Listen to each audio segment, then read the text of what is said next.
త్రిత్వములో ఏకత్వము, oneness in Trinity. మనందరికీ తెలుసు త్రిత్వం అనే పదము లాటిన్ పదమైనటువంటి ట్రినిటాస్ అనే పదము నుండి మనకు ఉద్భవించినట్లుగా మనం చూస్తుంటున్నాం.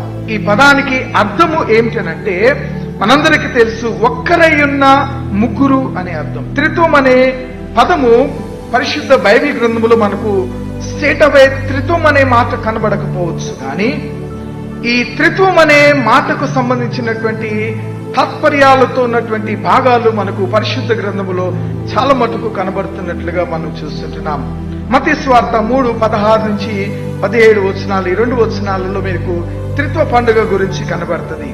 మత్తయి సువార్త 28వ అధ్యాయము 19వ వచనంలో, యోహాను సువార్త 14వ అధ్యాయము 16వ వచనంలో వాస్తవముగా ఈ త్రిత్వాన్ని మన సొంత జ్ఞానముతో మనము పూర్తిగా అర్థం చేసుకోలేము.